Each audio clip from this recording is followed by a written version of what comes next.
Welcome, everyone. Today, we're taking a deep dive into a really powerful verse from Surah Al-A'raf. It's fascinating because it takes something as simple and everyday as clothing and uses it to unlock these profound truths about humanity, temptation, and our place in the universe. We're going to systematically break down the commentary on this verse, uncovering its layers of meaning, and see how it moves from just a few words to a grand cosmic philosophy. So here's our roadmap for this journey. We're going to start with the foundational verse itself, the text that all of this is based on. Then we'll unpack the story of Adam and the two symbolic trees to really get the deep context. After that, we'll look at the universal call made to all of humanity, explore the incredible metaphor of the inner and outer garment, and then see how creation itself is presented as a divine sign. And finally, we'll wrap up by discussing our own role in how we respond to these signs. Okay, let's dive right in. All right, so our entire analysis, everything we're about to discuss, is anchored in one single profound verse from Surah Al-A'raf.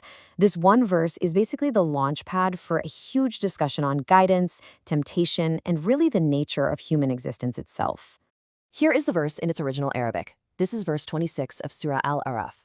Now we're showing you the primary text here because, as we're about to see, every single word, every phrase, carries a significant weight in the commentary we're exploring.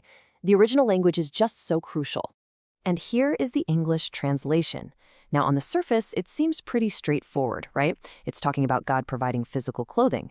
But as the commentary reveals, this verse is actually a dense tapestry of meaning. It weaves together the physical and the spiritual, the historical and the eternal. So now we're going to deconstruct this piece by piece and look at everything from its linguistic roots to its deep theological implications. So to truly get this verse, the commentator argues that we have to rewind. We have to go back to the story of Adam. The whole concept of concealing private parts is a direct callback to what happened to Adam and Eve in the garden. And that event introduces this fundamental duality, a choice represented by two symbolic trees. The first of these is the Shajara Maluna, which translates to the cursed tree. Now, the commentary is really clear on this. Don't get hung up on what kind of tree it was. That's not the point. The focus is entirely on what it represents.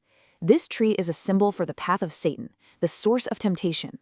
When you partake from it, it leads to the exposure of your faults, to a state of shame, the very state that makes clothing necessary in the first place. It's the archetype of misguidance. And then, in direct opposition, you have the Shajara Tuba, or the good tree. This tree symbolizes everything the cursed tree is not. It represents the path of divine mercy, the source of real guidance, and the foundation of righteousness. This is the tree whose fruit leads to protection and honor and salvation. It's the symbol for the path back to God, a path nourished by obedience and gratitude. This slide just lays out that core conflict perfectly. The commentary presents these two trees not as some historical artifacts, but as these enduring symbols for the two basic paths available to every human being, the path of temptation versus the path of mercy. And the choice between them really determines your destiny. It's either shame and exposure or protection and honor. So let's see how this idea gets built into a message for all of us.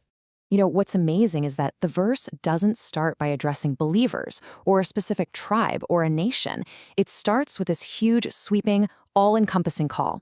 And the commentator puts a great deal of emphasis on just how significant this opening is. Ya Bani Adam, O children of Adam, is a direct address to every single human being on the planet. By calling on our common ancestor Adam, the verse immediately establishes a universal foundation for its message. It's a powerful reminder of our shared origin, our shared history, and really our shared vulnerability to the very same temptations that were faced in the garden. It speaks to our collective human condition, which is something that comes before any other identity we might have. And this isn't just a one-off thing. The commentary notes that this call, Ya Bani Adam, actually shows up 4 times in this surah, and it creates this really interesting thematic thread. Our verse is the first one, grounding us in the lesson from Adam's story. The next ones build on it, commanding proper worship, warning against Satan, and then it all culminates in this powerful question on the Day of Judgment. Each call is another layer, addressing humanity's spiritual journey from the very beginning to the very end. Okay, so now we get to the absolute heart of the verse.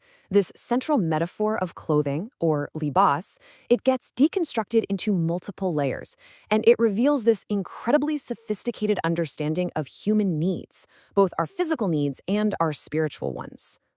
So first, we have the word libas. The main job of this garment is purely practical. It's meant to cover sawat, a term that refers to our physical nakedness, to the parts of us that are shameful to expose. This is the baseline. It's the essential covering that's necessary for modesty and just basic human dignity. It's about fulfilling a fundamental need. But then the verse adds another word, rish. This is different. This refers to adornment, to finery, to beauty. So if libas is what is necessary, rish is what is desirable. It's the aesthetic layer, the clothing that expresses status or culture or beauty. The commentator points out that this shows that God provides for both our basic needs and our desire for beauty, which is a very natural human thing. But the verse doesn't stop there. This right here, this is the pivot point for the entire verse. Right after acknowledging the physical garments, it introduces a third and superior type of clothing, وَلِبَاسُ التَّقْوَى ذَلِكَ خَيْرٌ, which means, but the clothing of righteousness, that is best. This is where the verse introduces a spiritual dimension that completely transcends the material world. So, what exactly is this libas al-taqwa? Well, the commentary explains it as the inner garment, a spiritual covering for the soul. Think about it. Just like physical clothes conceal the flaws and nakedness of the body, taqwa, which is this mix of piety, righteousness, and God consciousness, it conceals the flaws of the soul. It covers that spiritual nakedness of things like arrogance, greed, envy, and ignorance. This comparison just makes the concept so clear. The outer garment, libas and rish, it covers the body, protects it from the heat and the cold. But the inner garment, libas al-taqwa, it covers the soul and protects it from spiritual corruption. One is a visible material gift that's given to all of humanity. The other is an invisible spiritual state that a person must actively choose to wear. And that, the verse declares, is what is truly best. So the verse then takes this powerful metaphor of clothing and it places it into a much, much grander context. It says this whole thing isn't just a gift, it is a sign, an ayah, that points to something far, far greater. Now, this is a really crucial shift in perspective. The ability to create and wear clothing isn't just presented as some human invention or a worldly convenience. The verse elevates it to the level of a divine sign, a miracle that's meant to make us stop and reflect on the ultimate provider, the creator who gave us both the raw materials and the intelligence to make them into clothing. And this idea of ayat, or signs, it's not just limited to clothing. This is where the commentary just blows the whole concept wide open. The argument is that the entire universe is a text filled with these signs. The heavens and the earth, the cycles of night and day, the miracle of life. All of these are signs pointing back to the same reality. The commentary even beautifully extends the metaphor by describing the human body itself as a temporary garment for the soul. It's an incredible idea. And this all leads to a really profound philosophical point in the commentary. The world isn't just a random, meaningless collection of stuff. It's a book, and it's rich with meaning, purposefully written. Creation is constantly communicating, constantly pointing beyond itself, but only for those who have the eyes to see and the hearts to understand. So, if the world is a text filled with all these signs, then the final, critical piece of the puzzle is our role as the readers. This last part of the commentary focuses on the human response and the responsibility that comes with being given all of these divine gifts. The commentary introduces a really powerful idea here, the idea of neutrality. It suggests that all of God's blessings, whether it's clothing or wealth or knowledge, they are inherently neutral. They're just tools. Their moral and spiritual value isn't in the object itself. It's determined entirely by how we choose to use them. And this, of course, gives rise to two potential paths. The proper use is to take these gifts and use them for their intended purpose. You use clothing for modesty and protection, and that in turn fosters gratitude and helps you wear that garment of righteousness. But the improper use is to take that very same gift and use it for vanity, to show off, to create social divisions, basically turning a divine blessing into a tool for sin and a barrier between you and God. And this brings us full circle right back to the very final phrase of the verse, لَعَلَّهُمْ يَذَّكَّرُونَ, so that they may remember. This is the ultimate purpose. The point of clothing, and indeed all the signs in creation, is to trigger our remembrance.